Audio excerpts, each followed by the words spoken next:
Ladies and gentlemen, it's your boy, Rico, back at it again, ready to hit you with a Bills victory? Victory Sunday? Did do my do my eyes deceive me? Yo, if you're tuning in, welcome back to Buffalo Fanatics. It's your boy, and we are talking Bills. When's the last time you saw my face like this? Usually I'm like, oh, here we go. Here we go again, right? There's a reason I do it. When we lose, that image that you're gonna see is gonna be like this. When we win, peace out. A10. Listen, man, we got the win, doesn't it? Listen, it feels so long ago that we've had a victory. I don't even know how to deal right now. I'm wearing my old. You know what? Let me scratch that. I'm wearing the new Barkley jersey. You guys see that? I have to pay homage to Mr. Barkley, man. Barkley came in, played well. He played well. I'm not going to glorify my man. I'm not going to, put him on a pedestal, but he played well, especially with the limited time he had with this offense, with the limited time he had with this playbook. He executed. He did his job as quarterback. He didn't kill it by no means, right? 15 for 25, 232 yards, 2 touchdown passes, and a QB rating of 117. When the hell is the last time we had a quarterback with a quarterback rating of 117? I'm just saying, my man came to play today. And you know what? Here's the deal. A lot of times when your back's against the wall per se, or you got nothing to lose, you try anything and on anyone and see if it sticks. And to me, my man was playing loose today. What does he have to lose? Because before he was on this team, he was on no team. You feel me? So the worst he could do is stank it up. And then they say, all right, thanks for your service. I paid you $600,000. Be on your way. But he's like, maybe I can make something of this. Maybe I can kind of have a little bit of a backup gig somewhere. And he came to play. The Bills, for those that are tuning in, listen, this is what YouTube's doing to me again. I like to see who's viewing, how many people are viewing right now, and I'm not doing it. So hopefully they can do what they did yesterday and they listen to what I'm saying and it'll magically appear. I don't know, but we'll find out. We'll find out very soon. So for those that are tuned in, welcome. It's your boy. Y'all know who it is. So listen, Matt Barkley, 15 for 25, 232 yards, 2 TDs. That's a nice little stat line. I got to give it to him, man. You know who woke up today, though? You know who woke up and said, bump all that. I need to come and show who the hell I am. Number 25, Mr. Shady McCoy came to play. 26 carries, 113 yards, and 2 touchdown pass. Listen, 2 touchdown rushing touchdowns. Yo, we haven't had a running back score a rushing touchdown since what, week 1? I think it was Chris Ivory. I don't even think it was week 1. I can't remember. We did nothing week 1. I think it was week 2. I don't even know. I think it was against the Vikings. Who knows? The point is, we hadn't had a guy rush for a touchdown, a running back rush for a touchdown in a long time. We had one today that did it twice. Today, the run game was on point. I wonder why, though.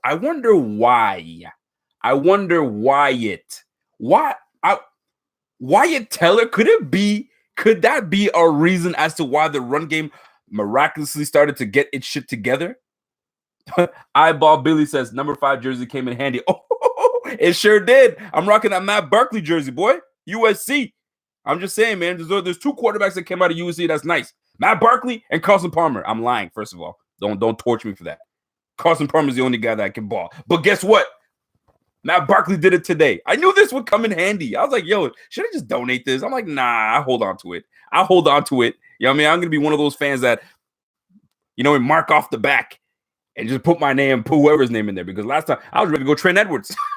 Let me put Trent Edwards' bitch down. Let me put his bitch ass name on my back jersey. But anyway, I digress. So let's get into it. McCoy, 26, 113, 4.3 yards per carry. This is the McCoy we've needed all year long. But it took the offense some time to make adjustments. And this is what blows. This is what makes me upset. This is what makes me upset as a fan. You wait until week 10 to make these adjustments. Excuse me, I can't even speak. You wait till week 10 to make these adjustments. Why? What did you need to see for 10 weeks for you to realize, you know what, that's not working out. Let's wait till week 10. You know what I mean? We're in the November. We're like near the mid of November, where mid-November is where teams that really matter are starting to really show themselves. We don't matter right now, but now you want to make adjustments? Come on, man.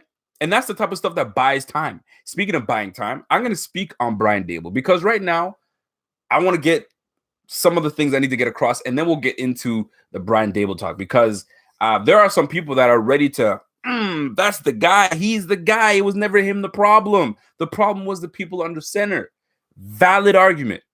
Valid argument. And I'm not here to poo-poo on it. I promised I wouldn't come in and be the realist, right? You know what I mean? We won, Rico. You got to keep your mouth shut and just enjoy the win. I am. But I'm also going to be critical because that's what I do.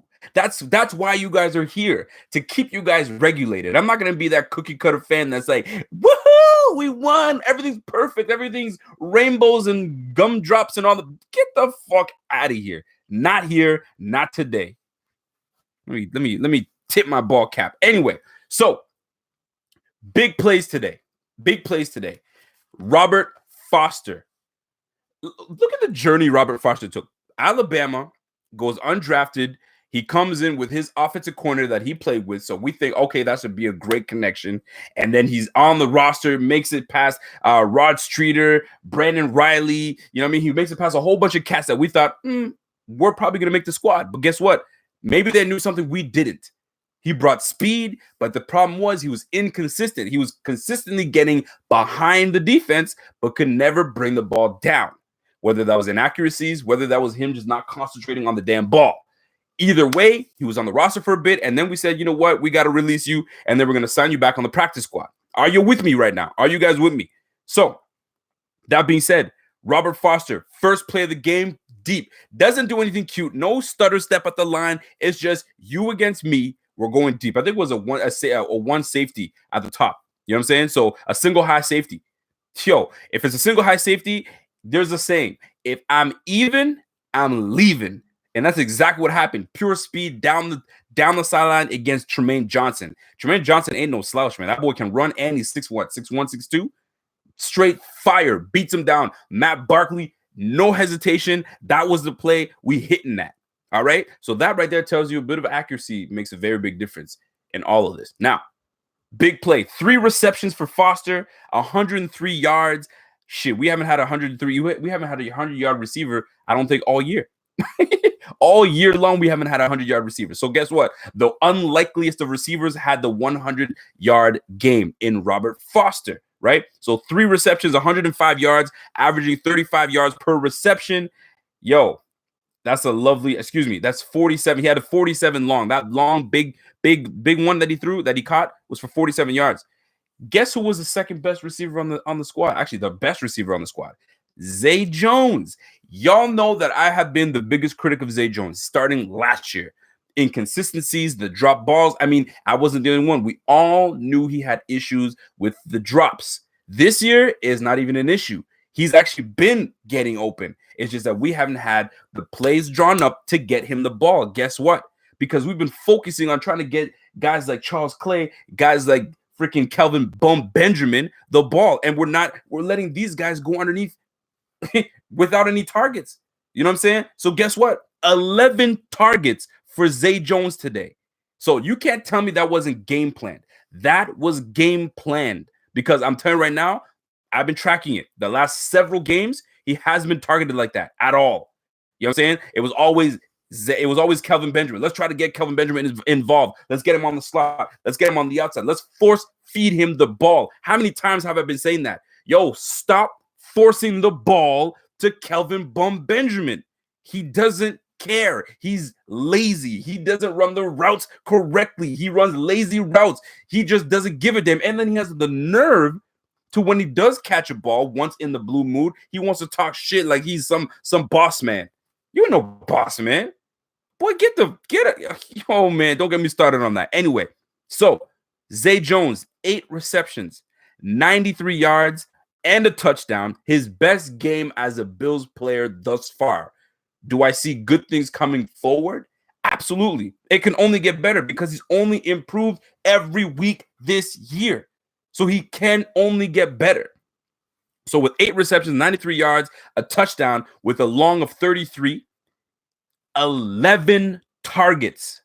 That's what I'm talking about. Why waste your targets on your Charles Clays? Why waste your targets on your Kelvin Benjamins? Why?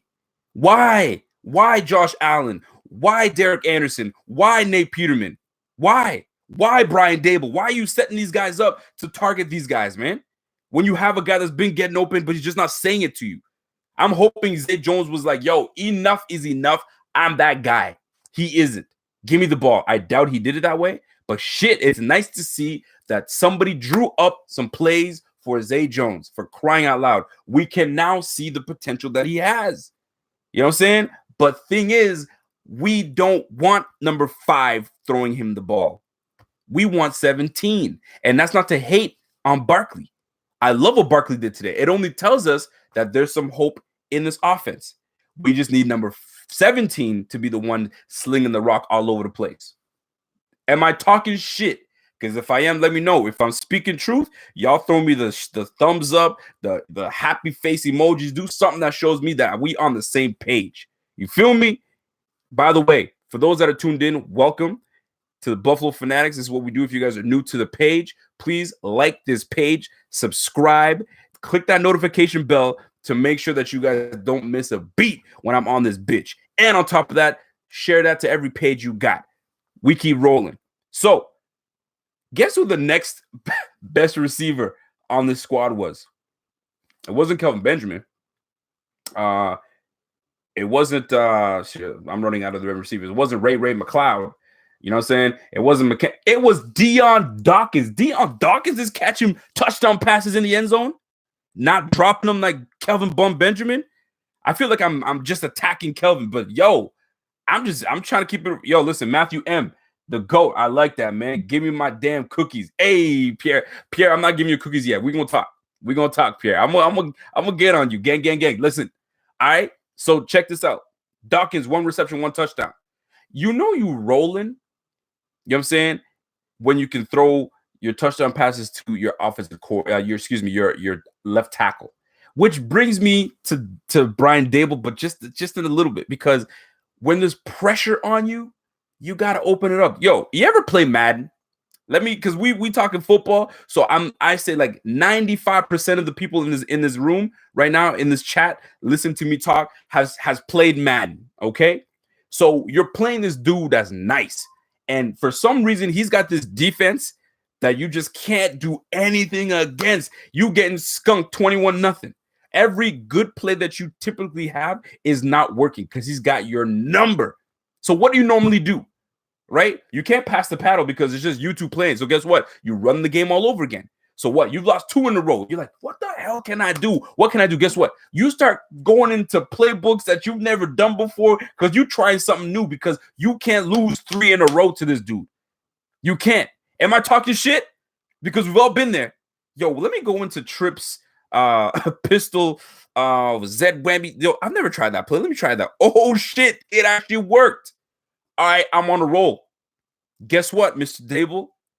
You had to do that because 9 weeks in, what you've been drawing up hasn't been working. Guess what? You had to go into the bag. You went into your bag and was like, yo, let me see. Let me throw that shit out. Let me throw that. Oh, let me bring this one out. That's, to me, is what happened. But I'm going to touch on that a little later.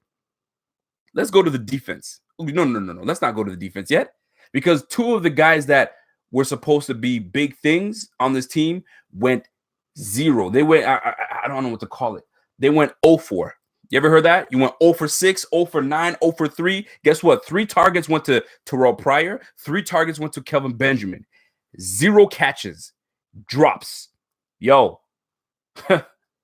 That, you know what I mean? My island folks, that not make it. You know what I'm saying? That not make it. You can't do that shit, man. You can't, man. You're supposed to be that dude. You came in saying, I can ball. 3 targets, 0 catches, 0-0. Sorry. You feel me? And these guys are the guys right now. Guess what? We put up 300 plus yards in the first half.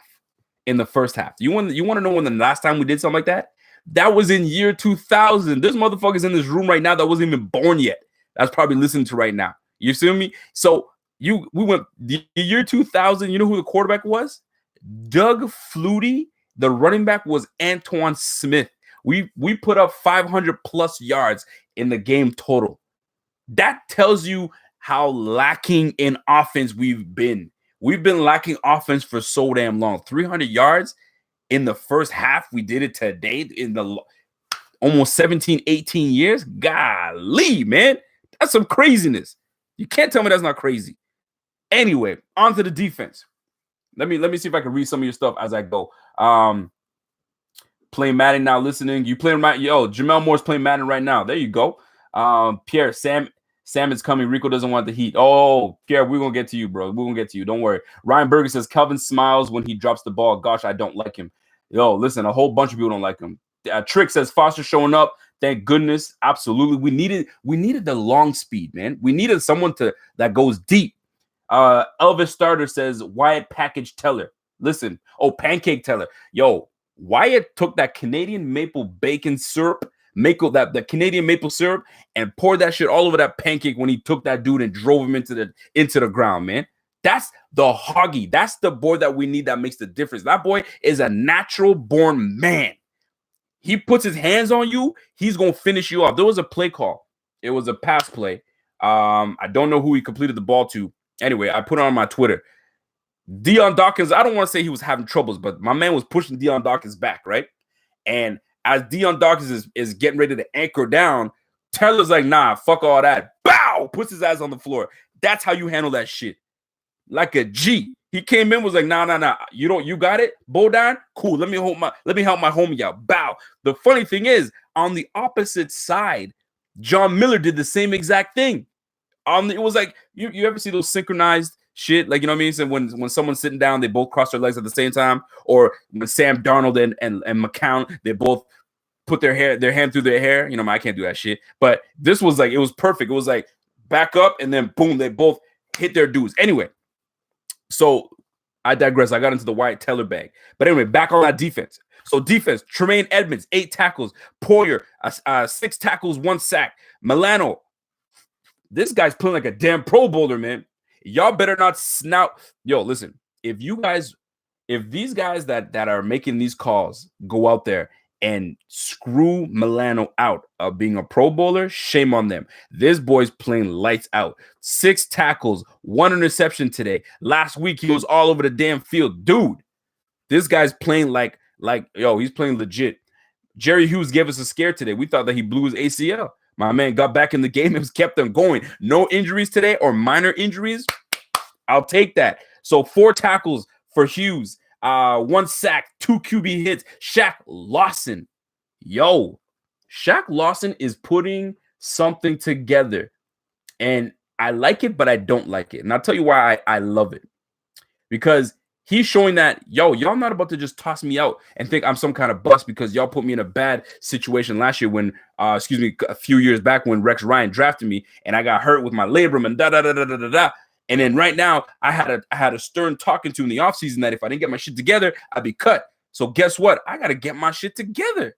And then they bring in Murphy. Ooh, that shit he lit a fire under Lawson's ass, and Lawson is showing it. He is playing extremely well the last several weeks. I have to give him props, man, because I was all over it to say, yo, get him the fuck out of here, man. He's a bum. Get him out of here. Guess what? I'm eating my words because Lawson is actually playing extremely well, and he's talking himself into potentially a contract, and that's the one I don't like.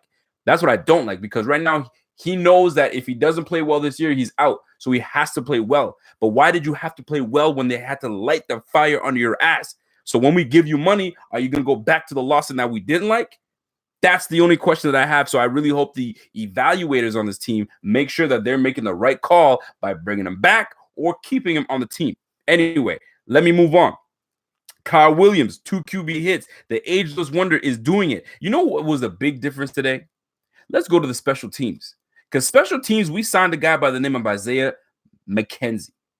McKenzie alone today was a big difference. You could see it. Reverse. He had 3 rushes today for 32 yards, 10 yards apiece. Those are first downs. That makes a damn difference. He's returning punts. He's kick returning. Kick return, 33 yards on the kick return. Punt return. He had 4 punt returns for 10 yards apiece. I'm telling you right now, when you get in 10 yards, that 10 yards turns into 15. That 15 turns into a touchdown. I'm telling you right now, you get past that first wave, the dude has a 4.2, 4.2, 4.2, 4.3 speed. You let him break daylight, he's gone. He's out of here. JG Jason says Teller over Incognito. Jason Tyne says Hope Milano clears concussion protocol. Guess what? We have 2 weeks for him to clear concussion protocol because we in the bye week next week. So we got 2 weeks for him to get over it. He'll be just fine. It took my man a week and a half to get over his.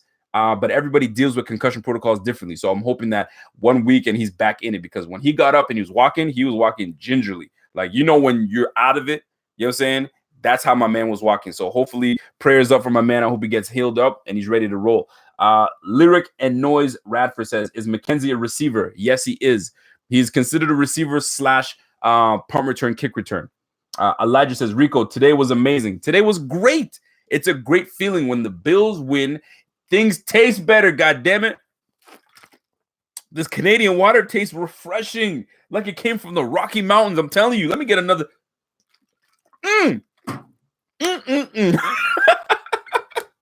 I'm saying, boy, are you laughing with me? Because I'm feeling good right now. Check this out. So now we can't just praise just the offense. We got to jump onto the defense, because right now we stifled Luke McCown. We stifled Josh McCown today. But the boy had 17 completions for 134 yards. 134 yards. Yo, listen, the defense has been doing this all year round. We've been locking quarterbacks down, even Tom Brady. We kept him touchdown. We didn't allow this guy to score a touchdown. You feel me? So, like, I'm telling you, fellas, this defense is legit and is for real. You know what I'm saying? The only issue I have with it is that we're wasting it. Every year, the defense is not going to be the same, because one piece could be removed and it throws off everything. Kyle Williams may not return next year. You know what I'm saying? They may have to make a decision on Lorenzo Alexander. Those are two, and I would never thought I would say this about Lorenzo Alexander, but those are two key players on this defense that keeps things together. Man, that veteran presence is a real thing. So, like, we have such a dynamic defense, and you saw today when the offense did its job, the defense is still going to do their job. Create turnovers, get after that quarterback, stop the run. Listen, speaking of the run, 18 rushes, 83 yards. We kept the Jets to 83 yards rushing. We kept the Jets to 134 yards passing. Bro, the best receiver was Quincy Enwa, and he had 4 receptions, 18 yards. Bro, what more do you want from this defense? This defense is playing lights out. Leslie Frazier, you're doing a bang-up job, man. A bang-up job. That's exactly what we hired you for. Get these boys playing, get these guys tight, you understand, and not allowing the bullshit to get behind them. Trey White was locking shit down. Levi Wallace was coming in and playing the ball. Listen. I know it's the Jets, and I'm not about to get too excited, because I was told to don't be so critical today, Rico, because I always have the critical eye. But sometimes you got to just put the critique aside and enjoy the victories, because you don't get many of these bad boys anytime. But I will say this. It's the Jets. Let's bring us down just a little bit. Let's not act like we beat like a contending team that's trying to go to the playoffs and be a Super Bowl contender. We didn't. And we also know that offense was no better than our offense. It really wasn't. We had a quarterback that's throwing 14 interceptions. They don't have a run game. Bilal Powell's out. You know what I'm saying? Maguire was all right. But I mean, our defense is that nice. So, like, are we to really get in our bag to say that we're that nice? Let's pump the brakes just a little bit. Alex Lopez, I appreciate that donation. Bro, talk about Adams. He think he tough. Woo! Thank you very much. Jamal Adams. Listen, Jamal Adams is a good player. You know what I'm saying? When you come from LSU, they have ballers on that squad. But my man got put through the spin cycle today, boy. He came in wet and left high and dry, because listen, when you're a nice running back, your peripherals are so in tune, you see it. You feel me? Me and Pierre always have this battle that which thing is to go first, your vision or your physical play, your physique. I always thought your physique goes, you lose your speed, you lose strength, you lose all those things before you even lose your vision. But in this case, my man's vision was on point. You know what I'm saying? And he saw my man coming in from the sideline, gave it a juke inside, spin this way, gone for 35 yards. What it was long. My man, 28 yards down the sideline. Boogie Nichols. Did I see Boogie Nichols up there? No, maybe I thought I did. But anyway, I digress. So the defense, 11 tackles for Darren Lee. Avery Williamson, 11 tackles. Jamal Adams, 4 tackles. You know what I'm saying? Here's the deal. When we have a team that is one-dimensional and we always keep everything short, you know what I'm saying? Boogie Nichols says donations when we lose, but not donations when we win. Who knows, man? I don't know how that works, man. I don't ask for anything. It's all on the folks, man. They do what they do. So that being said, Jamal Adams, when you are a team that's inept on offense, guess what? He thought, you know what I'm saying, that he could just creep up in the box and kind of put some pressure on us. But guess what? Today's game plan was different. We're going to go deep. Let me tell you something. Wasn't I saying this last week? Actually, wasn't I just saying this yesterday and sometime this week? We cannot stick with doing the same shit all the time. We have to bring on someone that has some speed and send them deep just to keep these guys on their toes. Holy shit. It's like I was in Brian Daboll's fucking ear. You know what I'm saying? It's like I was just saying that. Wasn't I saying that? Please don't let me sound like I'm crazy. Wasn't I saying that? Bring on some speed, test the defense, get them going deep. You know what I'm saying? Get them on their toes so that way we can open the run game. That way we can hit them something deep. That way they have to respect us. Because if they don't respect us, guess what? We're going to be putting up 6 points every goddamn game. Wasn't I saying that to y'all, man? That's crazy. We're just a small channel here. So nobody's really listening to us. You know what I mean? But y'all know what's really good. Y'all know Buffalo Fanatics is putting it down. Anyway, so Joe Smith is Barkley is the new Jimmy Garoppolo. Whoa, now easy. Whoa, easy. Time out now. Time out. Elijah says the fake punt was amazing. Logan putting something on that pass.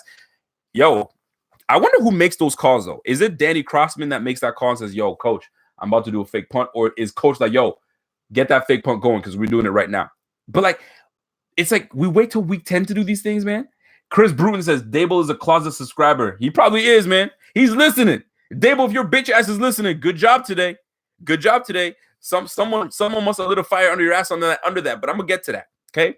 So let me give you the team stats and then we're gonna get in our bag. I'm gonna start reading questions. By the way, if you guys are here for the first time, welcome to the Buffalo Fanatics. This is the channel to be on. I try to keep it real as possible, and I engage with every motherfucker in this room. So I appreciate everyone tuning in, and let's get rolling. So 8 for 16 third down percentage. I'm not a math major, but 8 for 16, carry the 1, bring the 2. That's 50%. You feel me? So 50% on third downs. That is how you sustain drives. We haven't been. You know how many times I heard, "Oh, there's a 3-and-out today. Ooh, the Jets are 3-and-out. Ooh, there come the Boo Birds. Oh, they're booing. Oh, there they go again." That's typically us. Oh, there goes Island with the over the head pass, incomplete, third down, fourth down. Yo, today there was none of that shit, man. There was none of that. I should have took the stats for the Jets on their third down percentage. Somebody find out what the stats are for Jets third down percentage today, because we were 50%. We went 1 for 1 on fourth down. Yards per play today, 6.2. In comparison to last week, 3.3. You feel me? What a difference today. 8.9 yards per pass.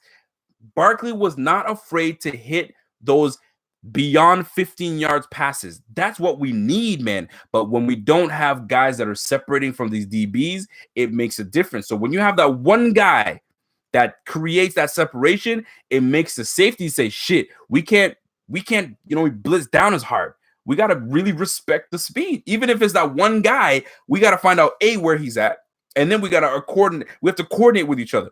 So when you have one guy that kind of pushes the limit, it allows the underneath to be open. And then we have guys that do it. It's a collective effort on everyone. Like I hate to admit it, like Coach McDermott said, it's everyone that has a part in it. Of course we know that. But you've got to win your one-on-one jobs. And if you're not winning your one-on-one installments, you're not winning your one-on-ones, it's hard for your quarterback to make anything happen, right? So that's where your OC has to draw these plays up that allows these guys to have maximum success. I'm just saying, man. Anyway, 4 for 5 in the red zone. When we got into the red zone, we were handling business. 4 for 5 in the red zone. That's how you handle your things. Guess what? When you have 130 yards in penalties alone in one game, it's hard to win. It's hard to win, man. So we today, 4 penalties for 30 yards. What a damn difference that makes when you are disciplined, you don't fuck up the flow, then good things happen. You know what I'm saying? So it was nice to see some things happen. I mean, we had a couple penalties on false start from McCoy, which was very surprising. Like, you're the running back. That's the one guy that you don't expect to move, but McCoy moved. So, I mean, it is what it is. And last but not least, 39 minutes of time of possession. When we controlled the game all day long. I'm gonna try to play a little game with you guys. If I can, I'm gonna try to make my expression as much as I can. Tell me who this was today, all day today.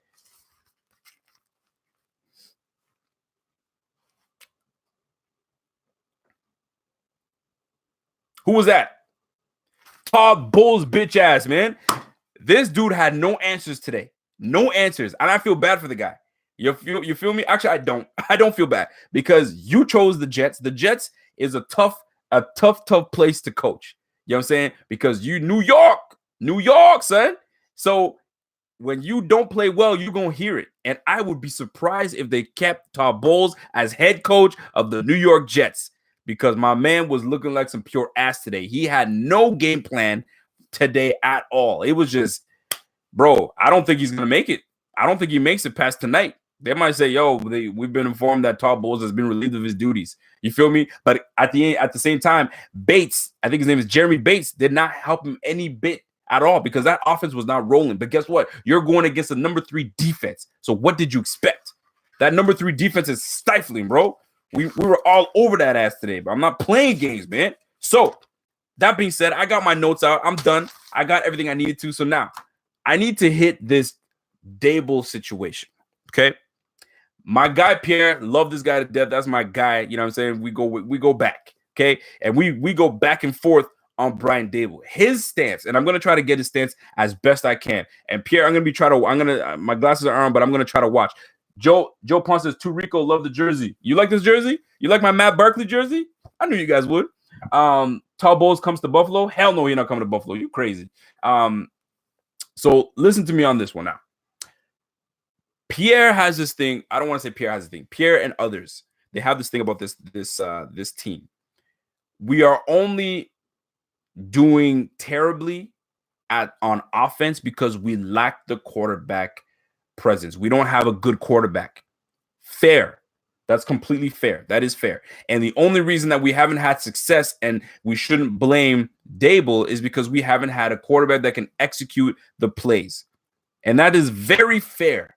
It's true. If you don't have a good quarterback, a lot of things are very difficult to do, right? If you don't have a good quarterback, forget about it. It's just not going to work. So, and I agree with that. Here's my stance on it. And my stance has been strong and I'm going to keep on it, right? My stance is this. You've had 4 quarterbacks. You've had what's his name? AJ McCarron. You had Josh Allen, Derek Anderson, Nate Peterman. That's 4 quarterbacks. Matt Barkley. Why is it that only Matt Barkley is the only one that can run your offense really well? Okay, that's number 1. Number 2, whenever I was like when I was all on the Nate Peterman train, I was always told, whoa, pump your brakes. You know what I'm saying? It's only preseason. It's nobody's game planning. So pump your brakes. Just because he's throwing for 80% means shit. That is fair. That's completely fair. If you're not game planning for this guy, you're just running your vanilla defense. Cool. I completely get it. It's over for Nate Peterman. It's a wrap. I know that. I knew that 3 weeks ago. When he what was a game that he had his opportunity? I think it wasn't the Ravens, but the one after that, where he just didn't muster shit and then they pulled his ass, right? So I already knew that. I had made my peace with it. But every time he got his opportunity, I was like, maybe there's a bit of chance that he's going to get it. It's a wrap. You had your full game last game. It's not happening. We have 4 quarterbacks on the roster. I doubt you make it past a week because they're going to make the changes and saying, guess what? Nate Peterman, you've been relieved of your duties. You're either going to be put on the practice squad or you're finding yourself another team. Let's get out of that for a moment. So, Nate Peterman, hold on a second. Buffalo Bills, Rico, call yourself a lord. You better stop. So what I'm trying to get is this, right? when you game plan for a quarterback, it becomes a very different ball game, right? So Matt Barkley comes in. Do you think anybody has game plan for Matt Barkley that just got here freaking 12 days ago? Hell no, they didn't game plan for Matt Barkley, because for what they thought, it was either going to be Nate Peterman or Derek Anderson or Josh Allen. So the Jets didn't really know who to game plan for. So guess what? There wasn't much of a game plan for him. So the Jets is like, oh shit, we're going against Matt Barkley, like 2 days notice. Okay, let's try to scramble up. So when you didn't game plan for him, of course he's gonna have success, right? But not only that, Daboll was able to make some plays. Like, I'm not gonna hate on Daboll today. Today he made some good play calls. Like I said, he went in that bag and picked some plays out, and they worked with success. Here's my challenge. Can you do the same thing in 2 weeks when they game plan for Matt Barkley, if Matt Barkley is your starter? Can you do the same thing when Josh Allen comes back in? Will you call those plays? Will they work? Like, are you like, you can't tell me that it only works one time. Can he do that again? That's what it comes down to. Consistency. If you can consistently get your guys to focus, and you mean to tell me Matt Barkley is only good for your system? The guy that we drafted at 7th overall isn't good enough? Come on, man. As an offensive coordinator, you got to tap into this dude. You got to get him to get your system, or you're just good for this one guy in this one game. So this is where my criticism comes in. It's only been one game. Let's bring it down a little bit. I know we get excited because we haven't won a long time, and sometimes we don't know what winning feels like. Guess what? We won a game today. You know what I'm saying? Act like we've been here before. We can try to, but when it comes, we have a bye week. And then we're going to find out what's really good in 2 weeks from now when we play the Jaguars, a better defense. Then we're going to find out. We're going to find out if it's the quarterback that's really the issue, or is it the offensive coordinator? To me, it's a combination of both. But I hang more on the offensive coordinator because you're running the whole thing. From your receivers to your O-line, you've got to know everything. You've got to be the one making sure that they got everything down. Now, a lot of the difference today was Wyatt Teller being in the game. Wyatt Teller made that much of a difference in the run game. You know what I'm saying? That run game was affected by the pass game. But can you make it consistently next 2 weeks? That's my thing right now. So Pierre wants to chime in. I'm looking for his thing, but he's not there. Looks like he ran off. But anyway, I'm now going to start taking your questions, your statements, your comments, and we're going to go from there. Tricks. We need my boy Dion to replace Benjamin. At least he can catch a damn ball. Yes. Speaking of Benjamin, I don't see why they just don't make Benjamin a tight end. You know what I'm saying? You know what they do to sometimes. Sometimes you got to change a guy's position so he can stay in the league longer. You feel me? Sometimes when Terrell Pryor comes in as a quarterback, you know what I'm saying? His career would have been long gone and done several years ago. But guess what? He changed positions. He went to receiver. He's given himself a little bit more time at that position. You feel me? So sometimes some guys go from fullback to tight end, from tight end. Look at Jason Peters. Jason Peters, if people don't realize that, but Jason Peters came in as a tight end. You guys probably don't remember that. Some of you guys are too young. He came in as a tight end in this league for the Bills. And then they said, you know what? It's not going to pan out for you at tight end. Why don't you try left tackle? This boy is a future Hall of Famer at left tackle. So who knows? Maybe Kelvin Benjamin to switch over to tight end might be better for him. Learn how to block. You know what I'm saying? You still got decent enough speed that you can do some things at the tight end position, but your bitch ass is going to have to learn how to block. Maybe that will elongate your career, man. It's going to make it, you're going to extend your career that way. But if you keep doing your bullshit like this, playing that position, you're losing yourself money and you're losing yourself credibility at the receiver position. That's just me. Corey Yandy says, Peterman to the Pats, book it, ask Rico. Nah, man, I don't know if Peterman has it. Someone's going to pick Peterman up. I just don't think the Pats do it. But listen, you just never know, man. You just never know in this game. Aiden Rout says, what do you think we're going to do in free agency? Keep up the great work, Rico. What are we going to do in free agency? We have to address the O-line. It's no surprise, because the receivers coming out in free agency, not really attractive. They're not guys that you're like, oh, I'm ready to pay you, because you know how free agency starts, man. At the beginning of free agency, everybody goes gaga and they start overpaying people. You know what I'm saying? And the guys that are on that list aren't saying much. To me, I'm ready to pay people on the O-line, and then I'll spend my draft picks on actual receivers, young receivers that are coming out, because there's some good ones. N'Keal Harry is supposed to be a guy that's really nice. Anthony Johnson is supposed to be a guy that's really nice. Somebody keeps bringing up this game, this Hakeem something. I can't remember his name, but I got to look these guys up. Like I told you, I don't really go too deep into college football until after the season, but these are a lot of guys that their names are coming up. You know what I'm saying? Mark Ruckner says Peterman will take some CFL teams to the Grey Cup. Hey, you never know, man. And listen, for those that are shitting on the CFL ball is good ball. I'm telling you that right now, and it's different. A lot of Americans think they can come over and just take over the league. Nah, bro. Ask Ocho Cinco how that worked out for him. He thought he can come to the CFL and just run shit. Nope, you can't, bro. Because that shit is a different game. It's a different speed. 3 downs. You better make it count. Godspeed Production says, I say we build Josh Allen. Barkley would be a solid backup. Barkley would be a definite solid backup. Here's my thing right now. Barkley and so Anderson, the way it looks like it's gonna play out is this.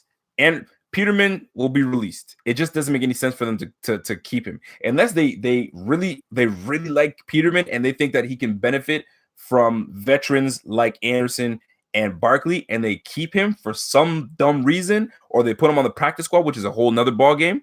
Then I'm okay with that if they put him on the practice squad, but I can't see him staying on the roster. Now, when it comes to having these quarterbacks on the roster, Allen should get the start when we return from the bye week. That's no question. He needs to learn. He needs to get his experience. He needs to be on the field to learn and get his lumps correctly. And when he comes back to the sideline, nothing better than having Anderson and Barkley telling you, okay, here's what I see. Here's what you should do. Bop, bop, bop, bop. You feel me? So that works out very well.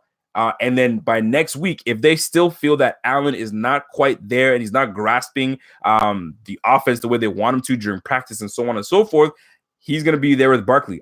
Barkley deserves it over, especially on today's performance. He deserves it over Anderson.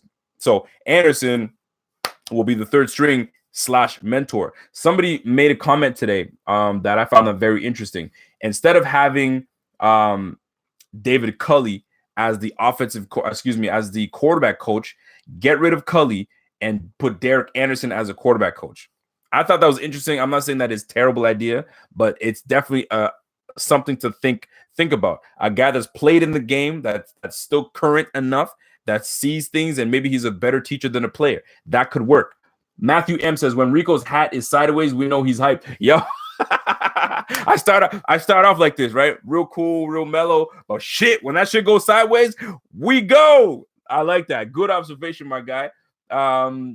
Topper Harley says, Rico, why would they need Anderson at this point? Barkley is a veteran, and Allen and Peterman can learn from. It's true, and that's another way to look at it too. They might want to just keep the one veteran guy, and if they really truly believe in Peterman and he just needs as much time, that's cool. Because let's keep it a buck, man. Peterman is just as much as a rookie as my man as Allen. The problem with Peterman is he fucking turns the ball over too much. If he didn't have as many turnovers as he does right now, we wouldn't be on his ass as much. They would just be like, yo, it's just Peterman. Just put him on the sideline. You feel me? But the turnovers that you created just have people just saying, yo, I'm good.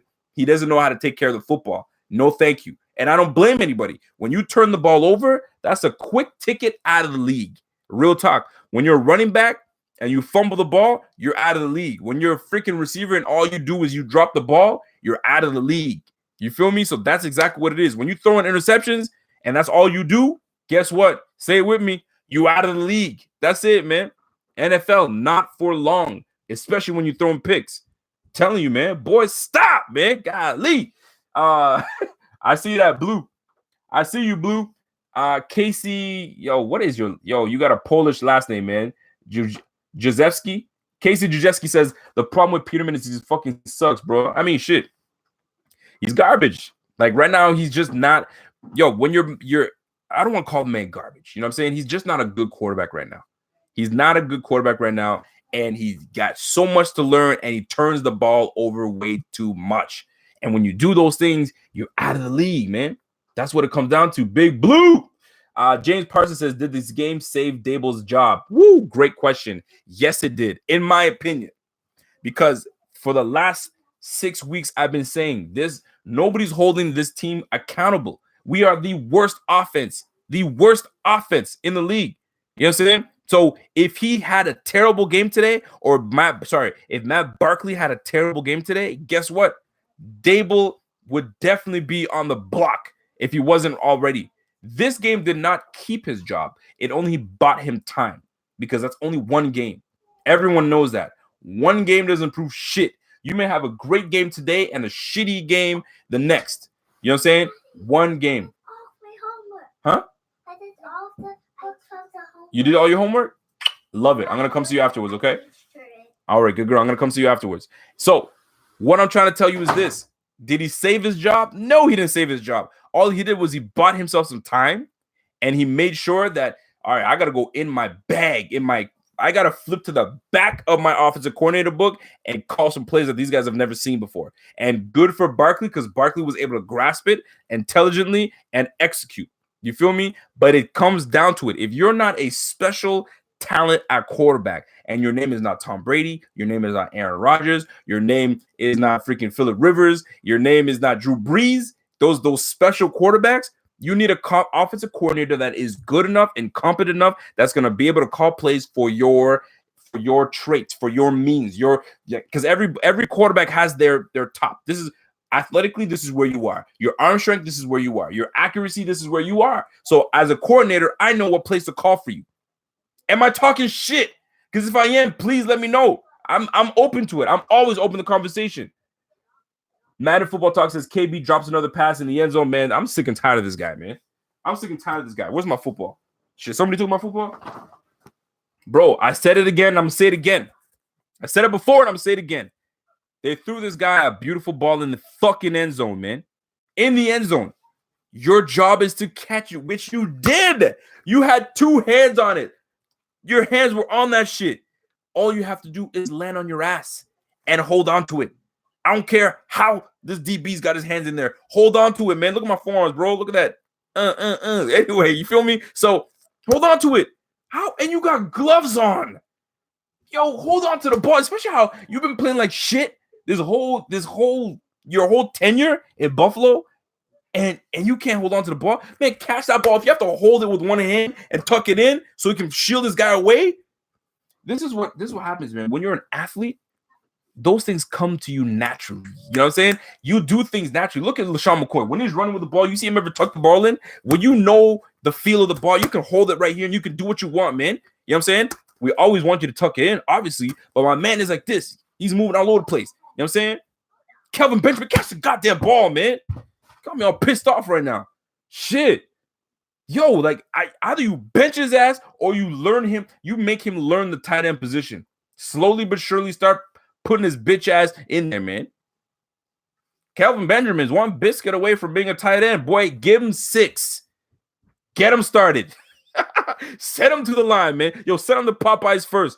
Every game that you guys are leaving, y'all, I got those. I see you guys were taking the pictures. There's always a bag of Popeyes with you guys. Man, get that fool some biscuits, man. Shit. Golly, man. Let's go. CR says, run the table to the playoffs. No. We are not going to run the table to the playoffs. I'm very confident that if we can just win maybe 2 games, maybe 3, it gets us in a top 10 pick. Maybe top 10. Yeah, top 10. 4 games gets us in a top 10 pick, which allows us to pick up a receiver. Because I didn't want to pick up a receiver in the top 5. If we get from pick 5 to 10, we could pick up an Anthony Johnson.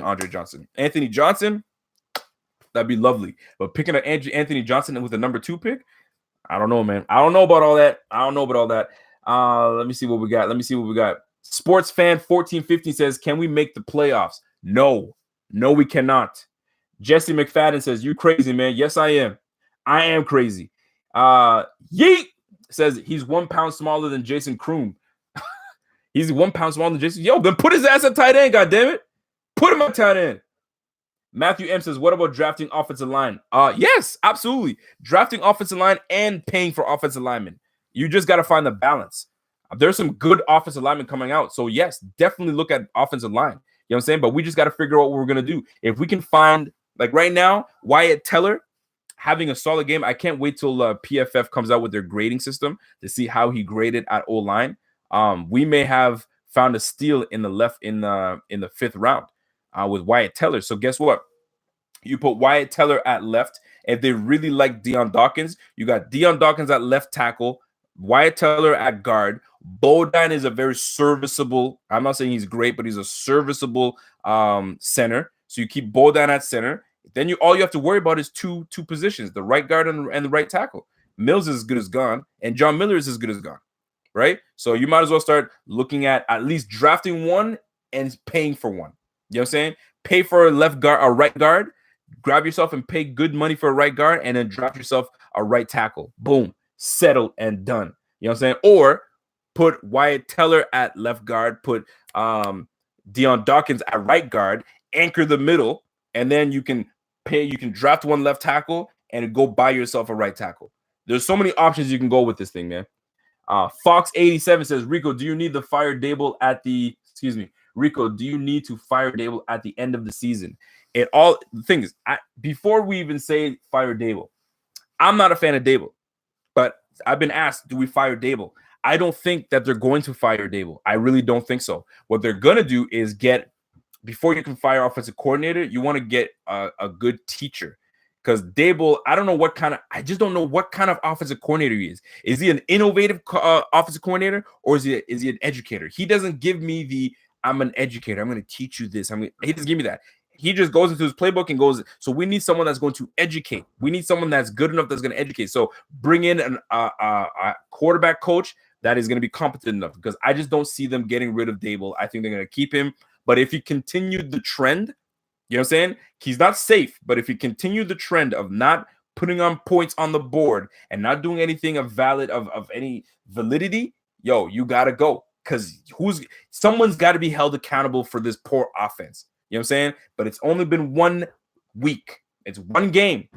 We got 6 more games to go, 6 or 7 more games to go. So let's see how Daboll does then, because he's not out of the woods. All he did was buy himself some time. All he did was he turned the flashlight on so he can buy himself some time and walk through a little bit. Because guess what? That battery is about to run. It's going to run out of that little flashlight, and he's shit out of luck. You know what I'm saying? You're going to find yourself out. I'm telling you. I don't know if that analogy worked, but y'all get what I'm saying. The Floridian Gent says, I hate being a Jets fan. I feel for you, brother. I feel for you, man. Today was not a good day for you guys, man. Offensively, you guys look terrible. Your O-line looked trash. Your coach looks like he has no damn emotion.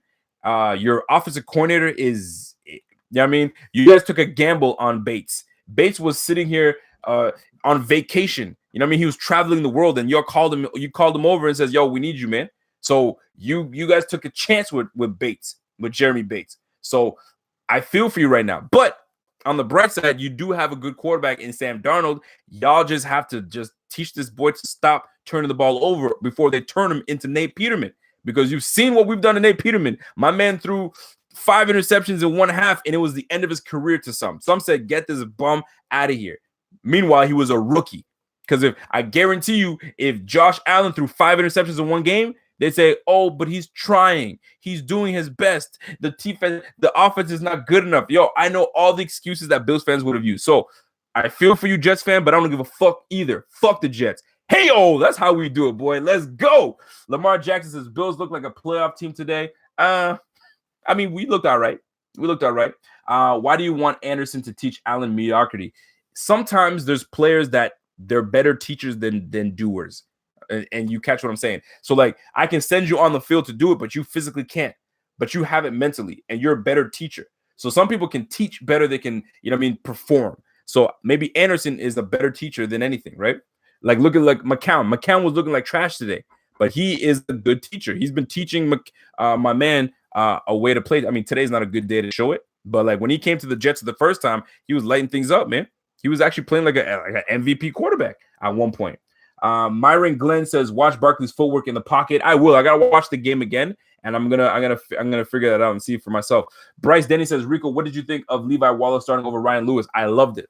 Levi Wallace had a solid game today. I'm gonna watch the game a little bit more. I'm gonna replay it and start really paying attention, and seeing how he did. But listen, man, I actually am a big fan of Levi Wallace, and the fact that he came out of Alabama, he knows the culture. He knows how to win. You know what I'm saying? He knows like good, hard-nosed D. He's a small guy though, man. 6 feet, 179 pounds, 180 pounds, but he's got long, lanky arms, and you need that. And he's fast. He can run.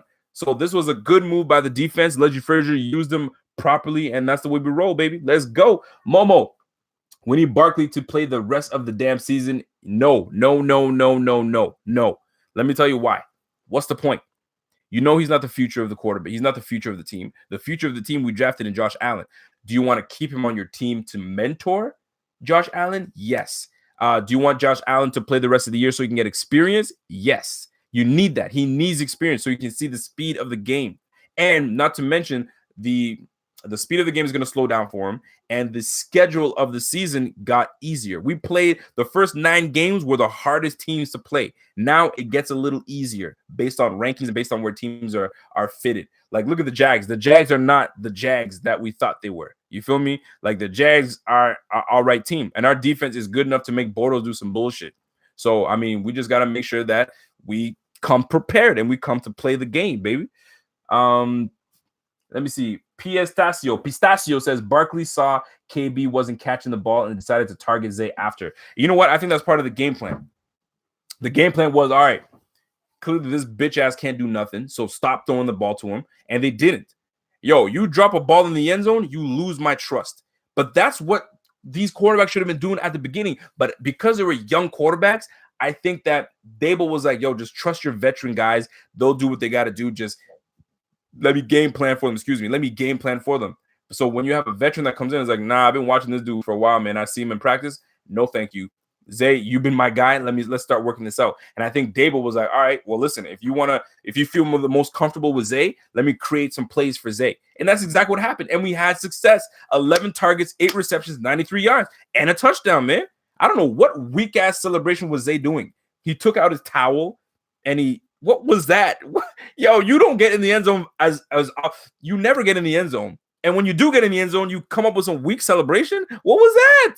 Boy, you better start get dancing, get doing something, man.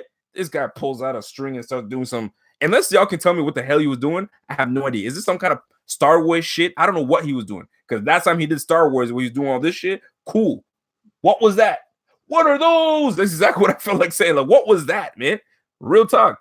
William A. Argy says, what could we get for trading KB? Hell, nothing. Nothing. A bag of balls. That's what we get. A bag of deflated footballs. That's what we'll get for him. Have Barkley, Anderson, and Allen cut Peterman. Yeah, we could do that. That could be one too. Brad Criswell says, Rico, thanks for what you do. It's great Bills therapy. You're damn right it is. Snips. What's that? Snipeasy says Daboll and Barkley 100.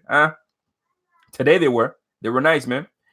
He's squeezing the sweat. Yes, was he squeezing sweat? Is that what it was? Yo, that was terrible. At least take the thing and wring it out. What was this? You twisted it. You left one dangling. It didn't make any sense to me, man. It made no sense. Kevin Better says, salute to the veterans. Yes, salute to the veterans. Today is the 11th, November 11th. So it's a Remembrance Day for us in Canada. So I don't know what they call it in the States. Is it Memorial? I don't know. Forgive me if I don't know the terms. But for Canada, it's a Remembrance Day for the vets. So shout out to the vets all around. CR Rico says, we appreciate you out here. You are the man. Bills fans are loyal. Yes, we are. We are very loyal. Stephen Hauschka, best kicker in the NFL. He's one of them. He's definitely one of them. He pulled his towel out and showed the logo. What was the logo then? Please tell me what the logo was. Was he showing, like, I don't know, as I know the month of November is usually, you know what I mean?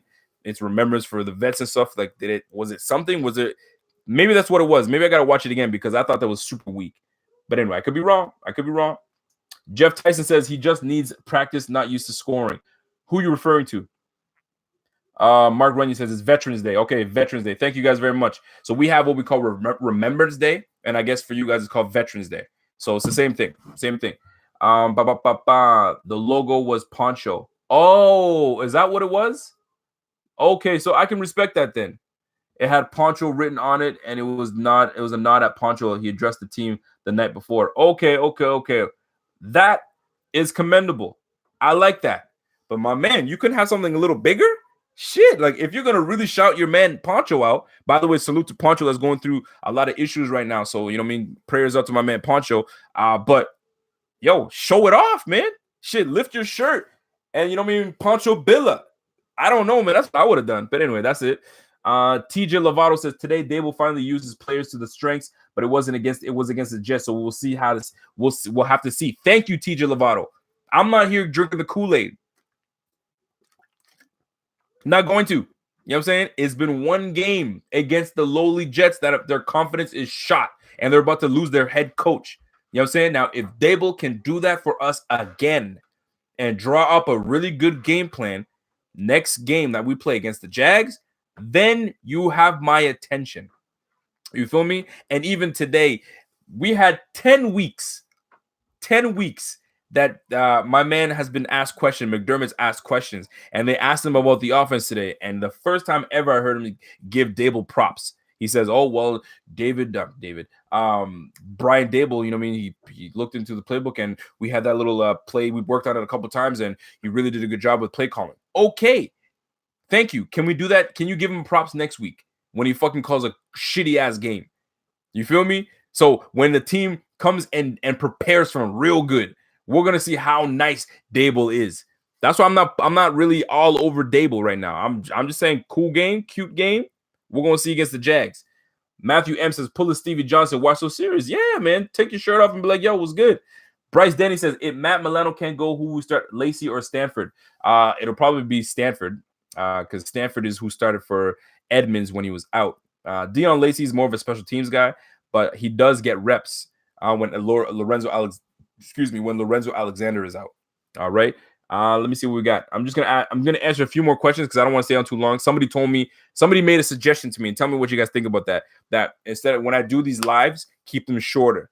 Or excuse me, I don't want to. He says break them up in pieces. Once I'm done doing the live, then break them up in pieces so you guys can watch them afterwards. What do you guys think about that? Is that a good idea, or just keep them the way it is? You like watching the hour-long ones because if you want to watch it on your drive, if you sit in the kitchen, you just want to listen to it, or sometimes you just have downtime. I don't know. Y'all let me know because I'm doing what people want. So live shows is what you guys asked me to do. So I'll continue to do live shows. But if y'all want me to do them shorter, I can. You know what I'm saying? I got a lot to say.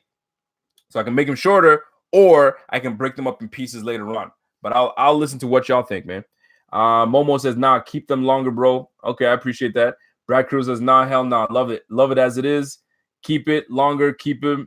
All right. Keep it long. Keep it long. That's what she said. Why McDermott eyes so small? I don't know.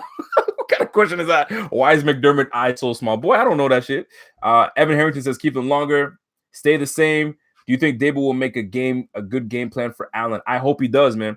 Because if he makes a good game plan for Allen, that tells me that he's a good offensive coordinator and he knows what Allen is good at and what he isn't. But when Allen comes out, a 7th overall pick, that's 6'5", cannon for an arm, and athletic as shit, and you still can't use him and make him do good things, then I have a problem with the offensive coordinator, man.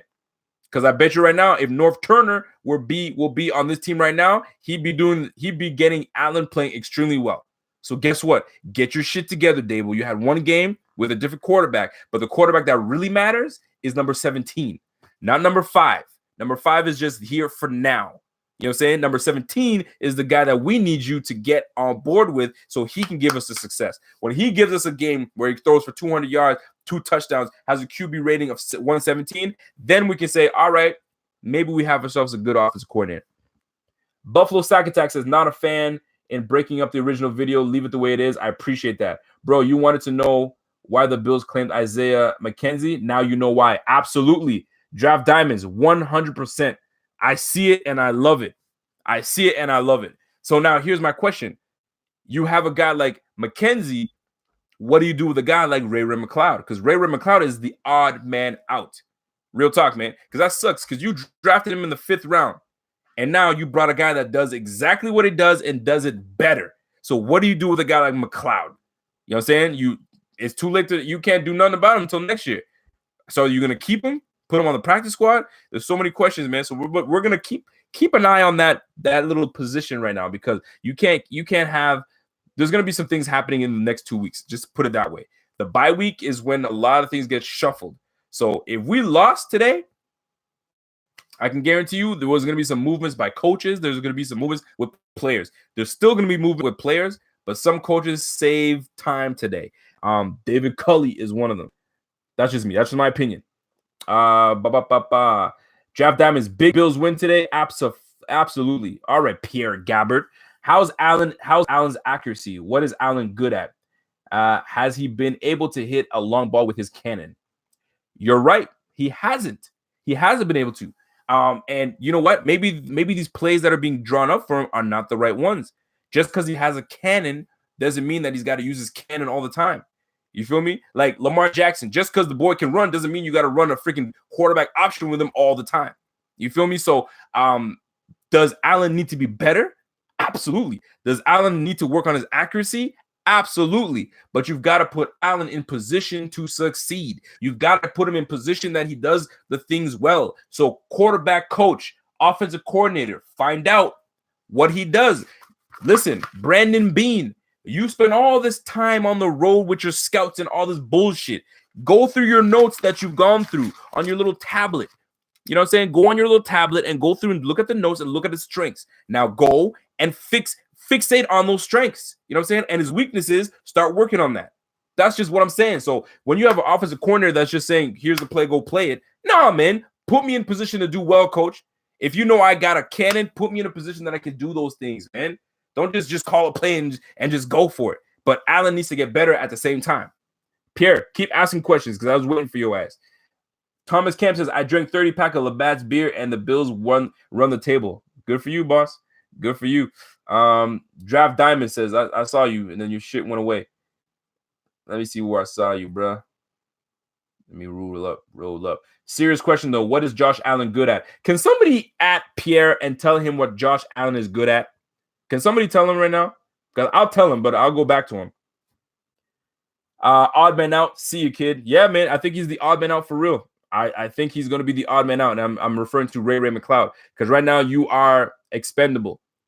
We brought the identical you, and he did his job in less time than what you've been able to do all season long. So I don't see any reason they need to keep Ray McLeod. It was cute having you, my man, but you got to be somewhere else, my man. I'm telling you. Harvard Grove says, sit Kelvin Benjamin, use the younger speedy receivers. That's pretty much what they did today. They really didn't use Kelvin Benjamin today. Robert Foster had a big game. Yes, he did. Jeff Tyson, practice squad for McLeod. They might do that. They definitely might do that. Keep him and let him work on the next week. Robert Foster looked good today. Robert Foster looked really good. I'm really excited for Robert Foster. I'm hoping that they can get him more involved in not just the deep route, because he looks like a guy that when he has the ball in his hands, he can make plays. So, but shit, if it's not broke, don't fix it, man. Zay had a good game today, and Zay's just getting better. And this is what I like. I was hard on Zay, but when you see someone that's working on his game, working on his craft, and he's become a vital piece on this offense, you want to see more of it. So I'm hoping next week that, the next 2 weeks that we have something really good that happens. So Pierre once again says, serious question. What is Josh Allen good at? What is Josh Allen good at? It's funny coming from a guy like Pierre, because Pierre was banging the table for Sam Darnold. What's Sam Darnold good at? Because right now what Sam Darnold is good at is throwing interceptions. But I digress. I don't want to jump into that. But let's talk about the quarterback that's on our team in Josh Allen. What is he good at? He's athletic enough to get out of the pocket. He has no fear in the pocket. That's what I like about Allen, which gives him an advantage. When you have no fear in the pocket, you can stand there and you can deliver. That's a good thing. What he's not good at is touch passes. And that's crucial in this game. And that's something he needs to work on. He really does. His touch passes will eliminate a lot of these errant passes that he's throwing. You know what I'm saying? So just have confidence, stand in that pocket like you normally do, and just work on those touches. The long ball game will work. He just has to just work on that damn accuracy. Can you work on accuracy? I have no idea. I've never played the quarterback position. If you're accurate, you're accurate. If you're not, you're not. Like, you look at Baker Mayfield, that boy is accurate as shit. You know what I'm saying? Can my man Josh Allen be like that? I have no idea. Draft Will Greer at West Virginia. I like Will Greer, man. I really do. Draft Diamond says today there was a pocket. Do you realize that Matt Barkley was only sacked once? Absolutely. I mean, if Josh Allen had that time, he would be fine. So there comes the difference in having a guy like Wyatt Teller. Wyatt Teller last week graded an 84 according to Pro Football Focus. So when you have the left guard and left tackle working in unison as a team, it makes a difference because Matt Barkley, not only did he have time, but he was decisive. He liked what he saw and he delivered. There was a ball he threw to Levi Wallace, right? He dropped it in Levi Wallace's hand. I think it was a little underthrown, but Levi Wallace came back and caught it. You know what I'm saying? A lot of these other guys wouldn't have thrown it. You know what I'm saying? So that's where that confidence comes in. So maybe Allen needs that confidence to just sling it everywhere. He came in being known as a you know what I mean? Like the Brett Favre slinging that rock. You know what I mean? The gunslinger. So you know what? I want to see it when you come back. Gunsling that bitch is what I want to see.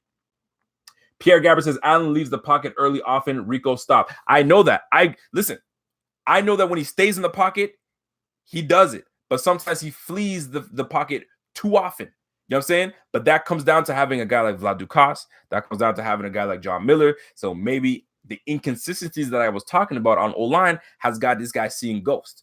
You know what I'm saying? However, I've seen him myself stay in the pocket and not be bothered by anything and just wait. He just doesn't have the touch. He doesn't have that nice touch. What we got? Chris Bruton, I appreciate that donation, my guy. Go Bills. See you in the bye week. Shit, we got the bye week. So what are we gonna talk about? I know what we're gonna talk about. The Bills, bitch. We got Lewis Tanner says yes. Bucket drills, net drills, improve accuracy. So we're gonna find out. But if you think about it, Josh Allen don't have that line. So maybe if he has a line, maybe we won't have any issues. So we're going to find out in 2 weeks. When he starts, we have Wyatt Teller hopefully staying in the lineup. Maybe we'll have a little something, man. Momo says Wyatt Teller is a monster. I seen him throwing people all over the place. Yo, that boy is mauling people all day today, man. Zach Wake says Zay receiver 1. Man's been balling consistently. Foster had a good game, but needs to be a little bit more consistent. We do. It was only today. It was only good. It was just one game. It's one game. Let's not get too excited now. Let me see what we got. What about Oberum says, what about the Jets with 3 holding penalties in a single play? That has to be a record. Yeah, man. We're going to decline the hold, and we're going to take the receiver. Let me tell you why we're declining the hold. We took the hold at the receiver because it was the first hold that they caught, I'm assuming. And it was what was at the beginning of the play. So it took them back 10 yards from that infraction, from when the hold happened. Because that play, from what I understand, was a big play. So if they got the holding downfield, it would have been like from the infraction downfield plus minus 10 yards. So they would have moved the ball up and then minus, you know what I'm saying? So they took it at the first infraction and moved them 10 yards back. Let me see what we got. I'm going to take a few more questions and we'll get the heck out of here. Evan Harrington says we should have not rid of O'Leary and Deion Dawkins, best tight end team. O'Leary, I'm indifferent on O'Leary. I mean, we could have went either or with O'Leary. You know what I'm saying? Don't let Bobby know about that because Bobby is very sensitive when it comes to that. Pierre Gabbard. Here comes Pierre Gabbard again with his capital. Man, you know what? People with their capital letters, they really want to get your attention. You know what I'm saying? Let me get my capital letters on there. Let me go. Let me see what Pierre's got. Pierre Gabbard says, shit makes no sense. How do we all of a sudden have a line but don't have one with any QBs, other QBs? Y'all are crazy. Good QB play makes every look better. Yes. Essentially, you're right.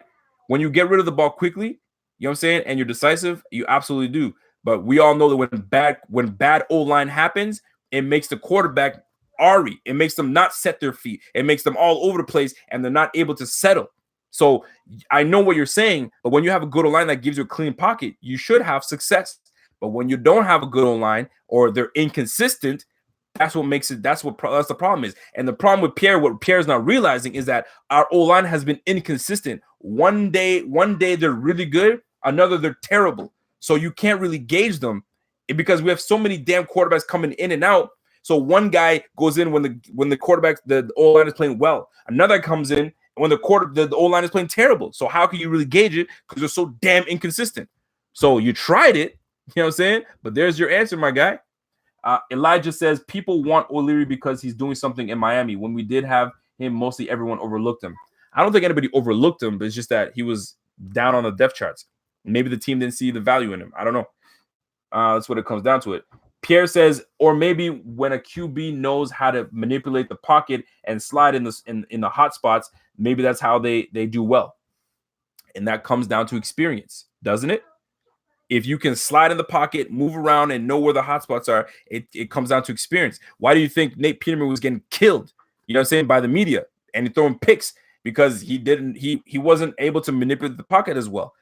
My man, somebody made a comment today. Did you see Barkley's feet? Barkley's feet apparently were really good. I didn't see it personally, but that makes a difference. So when you have good quarterback play and you can move into the hot spots, that's great. That comes with experience. That comes with, you know what I mean, just the feel of the pocket. Allen is not there yet, but he will. He will get there. But the point of this whole situation is you're trying to say that the offense only moved because we had good quarterback play, but you're trying to absolve the offensive coordinator from calling 9 weeks of garbage. You know what I'm saying? 9 weeks of it, we had it. We saw it, and we had 3 different quarterbacks to tell you that's what it was. So you mean to tell me Barkley is that much better than everybody on our roster?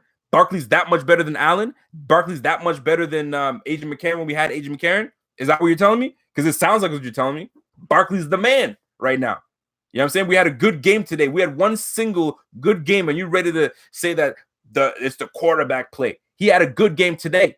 So when he gives me a terrible game 2 weeks from now, let's just say he has an awful game, what is going to be your excuse then? Oh, it's just the O-line wasn't very good. Oh, and the offensive coordinator didn't I'm not trying to hear that right now. You can't pick and choose when you want to make your argument. Right now, your argument is we had a good game today, and it was because of good quarterback play. Yes, along with receivers making some plays for the quarterback, along with some good play calls from the OC, along with some good offensive line play today. You know what I'm saying? You can't just pick and choose, man. You picking and choosing. That's not fair. See, this is what happens when you try to go love without me. No. Go live without you? No. You know, I ain't afraid of you. I ain't afraid of no ghosts. Anyway, ladies and gentlemen, I've been on here way too long. I wish I could go longer. I wish I had more time, but I got kids and I got to go do homework. I got to go give them baths and I got to do all this daddy stuff, right? So I've got to go do my thing. Pierre's back at it again. What we got? I've been what are you saying, man? Yo, can somebody give a virtual slap? Is there such things as virtual slaps to people? I'd like someone to give Pierre a good virtual slap and tell him to smarten up. Draft Diamond says, Pierre, you cannot drop no damn mic. I know, right? He thinks he can come in and talk all caps lock and then drop a mic. Boy, pick up that mic and put it back on the stand. Have some respect. Have some respect when you're in my house, bitch. Come on now.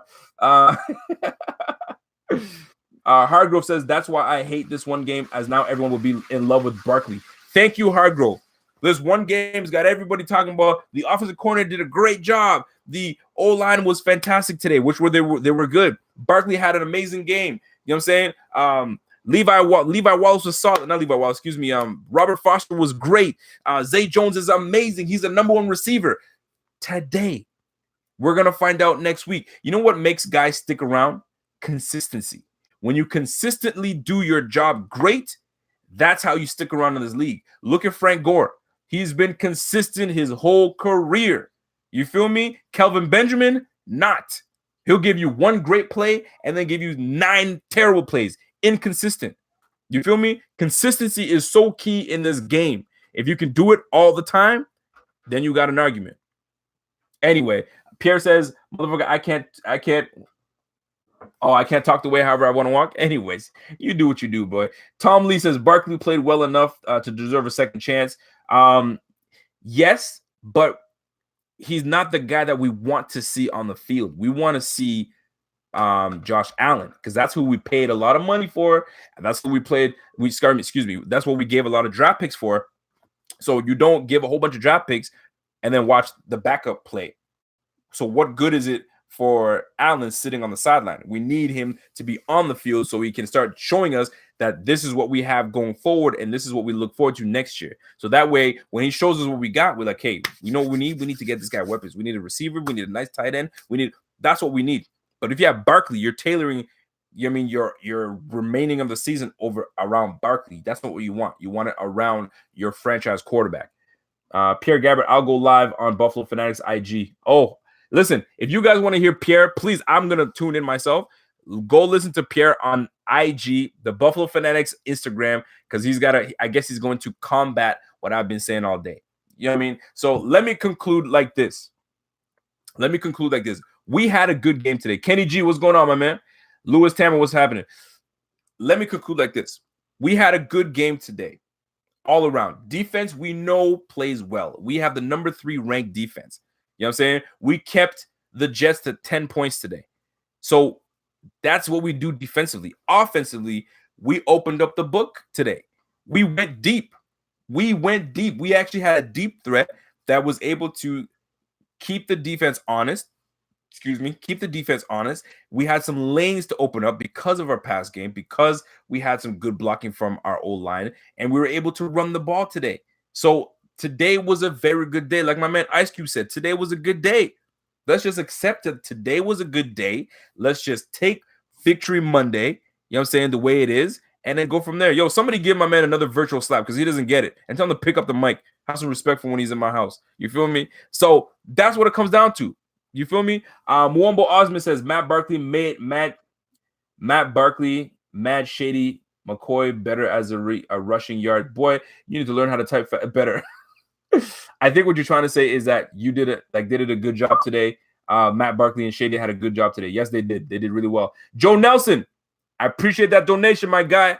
Good job, Rico. I appreciate it. Listen, folks, if you appreciate what I do for the Buffalo Fanatics, you know what I'm saying? The Buffalo Fanatics is doing it for you.